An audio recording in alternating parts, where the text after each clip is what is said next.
आज हम परसेंटेज के टॉप 5 एग्ज़ाम क्वेश्चन से रिलेटेड क्वेश्चंस करेंगे। तो मेरे वीडियो को देखते रहिए अंत तक। 5 क्वेश्चन करेंगे इस वीडियो में जो कि हर एग्ज़ाम में आते हैं। ये हमारा पहला क्वेश्चन। एक परीक्षा में 1000 लड़के तथा 800 लड़कियां शामिल होती हैं। यदि 60% लड़के तथा 50% लड़कियां उत्तीर्ण होती है यानी पास हो जाती हैं तो अनुत्तीर्ण या असफल छात्रों का प्रतिशत ज्ञात करें। देखिए, लड़के और लड़कियां। लड़के कितने हैं? 1000 लड़के हैं तथा 800 लड़कियां हैं। ठीक, इसमें से यदि 60% लड़के तथा 50% लड़कियां उत्तीर्ण हो जाती यानी पास हो जाती हैं तो पास कितना हुई? लड़के कितने पास हुए? 60% और लड़कियां 50%। ठीक, अब देखिए फेल कितने हुए? फेल कितने हुए? तो 60% पास हुए तो 40% फेल हुए और इसमें 50% पास हुए तो 50% ही फेल हुए। अब नंबर से निकाल लेते हैं कि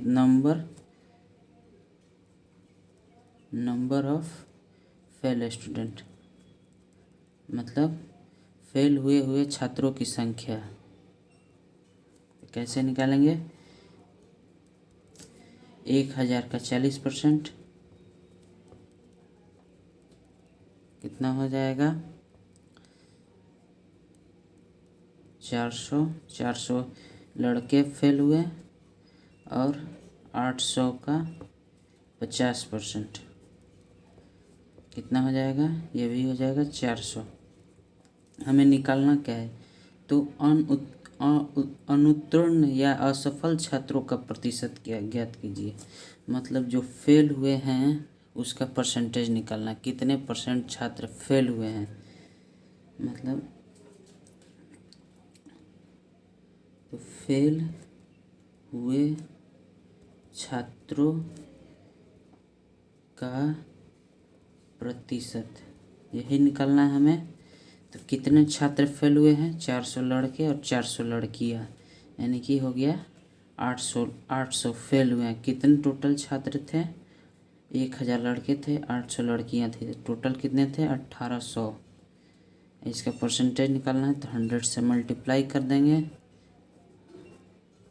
कट गया 800,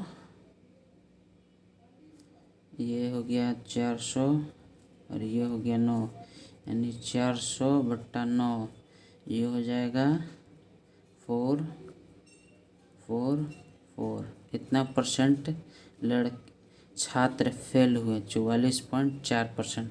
ये सॉरी कट गया हल्का सा। तो इतना 44.4% छात्र फेल हुए।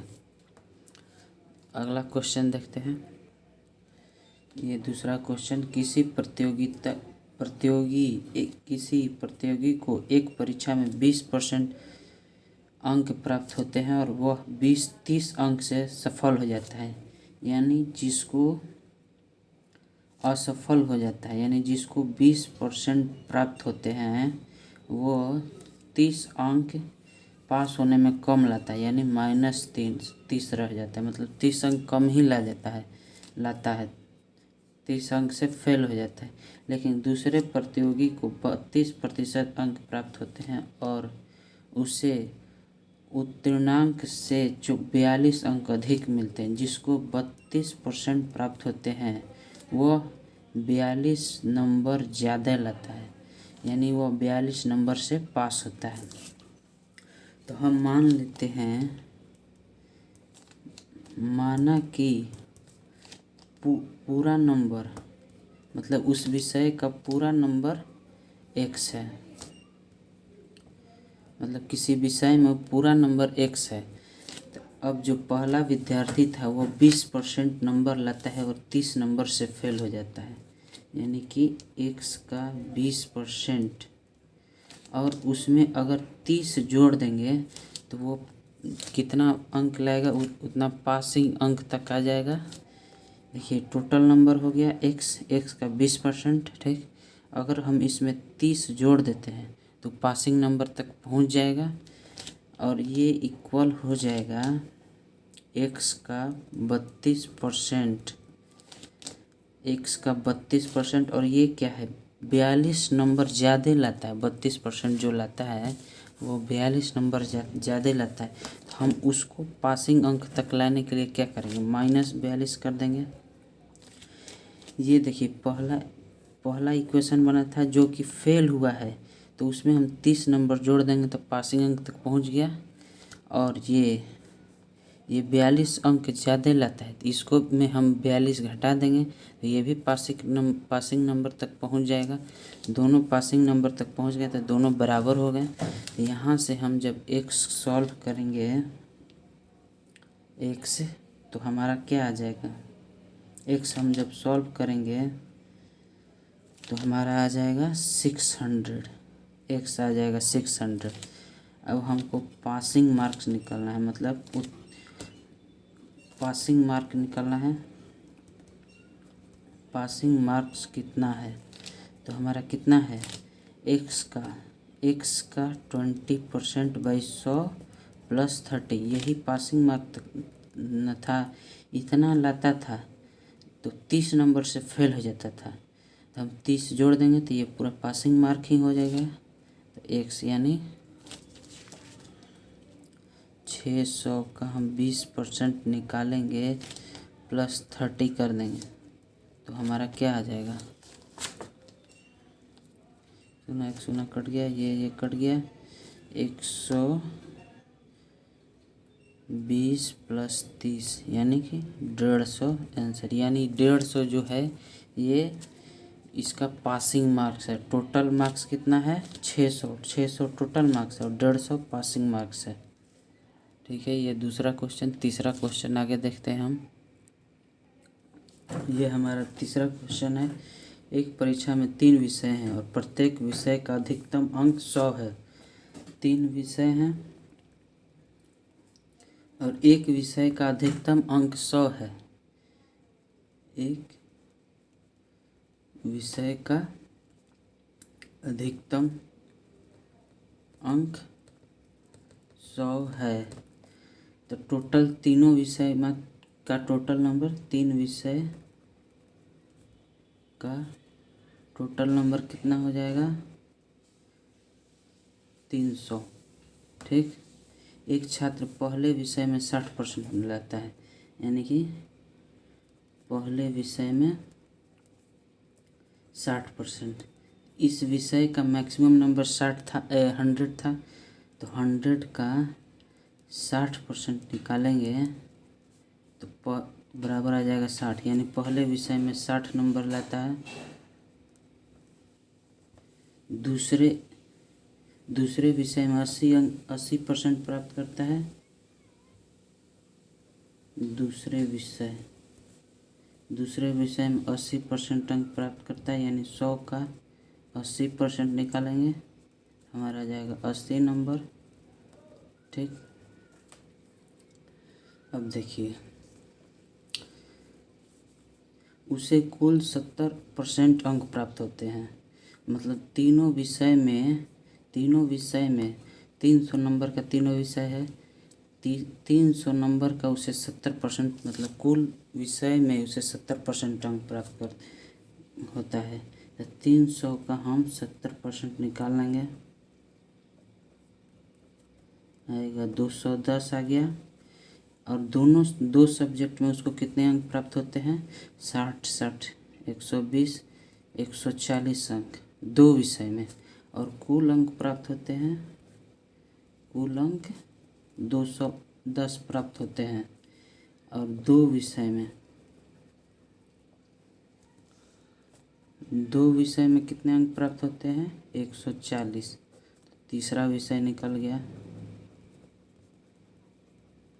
यहाँ पर क्या कह रहा था, तो तीसरे विषय में कितने अंक प्राप्त हुए हैं, तो 240 में से 140 घटा देंगे तो हमारा आ जाएगा 0, 7, 70, यानी कि तीसरे विषय में उसे 70 अंक प्राप्त हुए, तो उसमें तीसरे विषय का परसेंटेज निकालेंगे।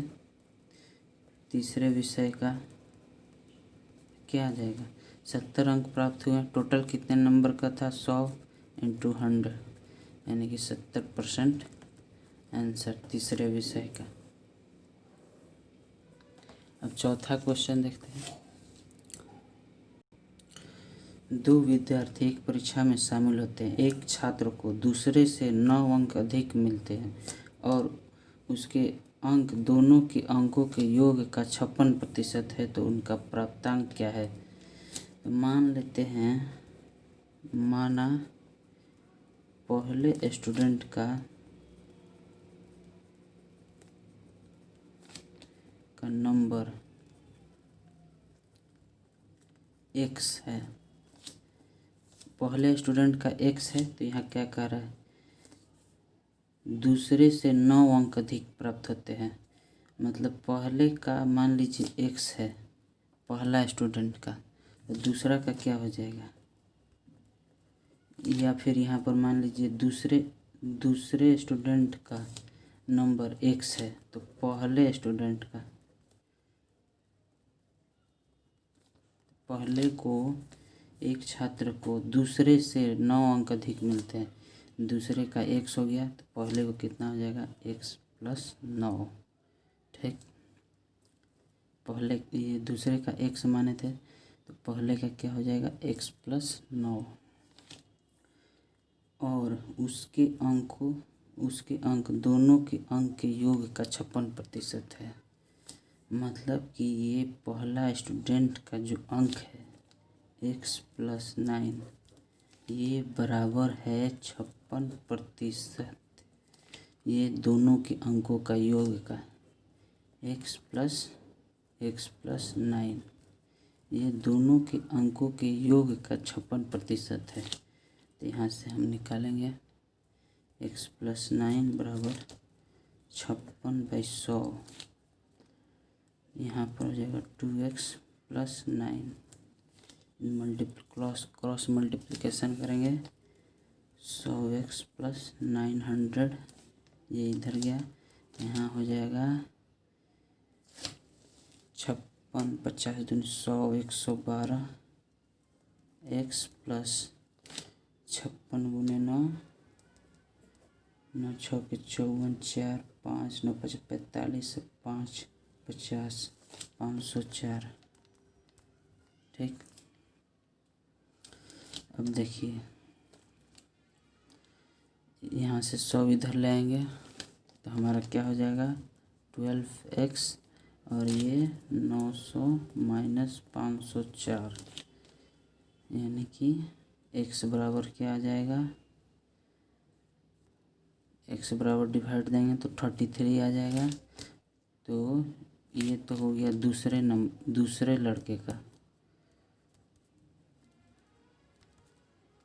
लड़के का नंबर। अब हमको पहले लड़के का निकालना है।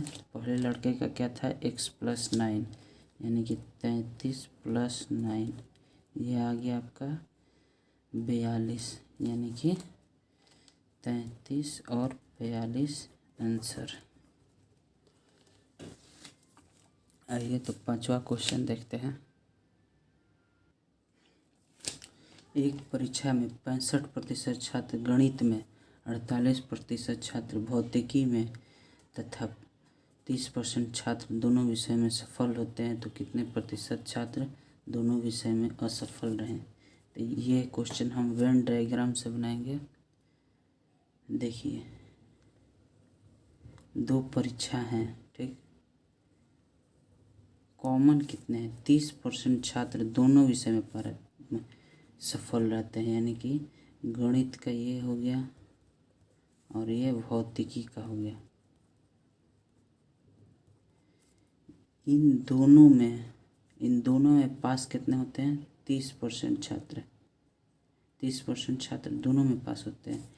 लेकिन गणित में कितने पास होते हैं, 65% गणित में पास होते हैं। लेकिन 30% छात्र भौतिकी में भी पास होते हैं। तो 65 में से 30% घटा देंगे जो हमारा आ जाएगा 35%।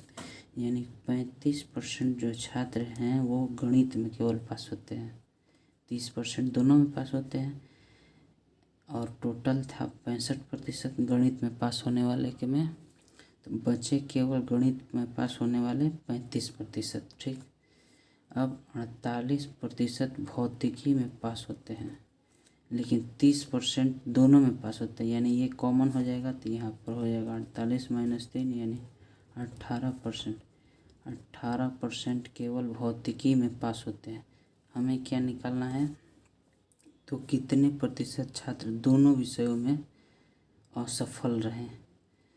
तो हम क्या करेंगे, 100 माइनस प्रतिशत हम 100 में लेते हैं, 100% में, 100% में। तो हम क्या करेंगे, 100 माइनस दोनों में, ये गणित में भी और भौतिकी में भी दोनों में कितने प्रतिशत छात्र फेल हुए।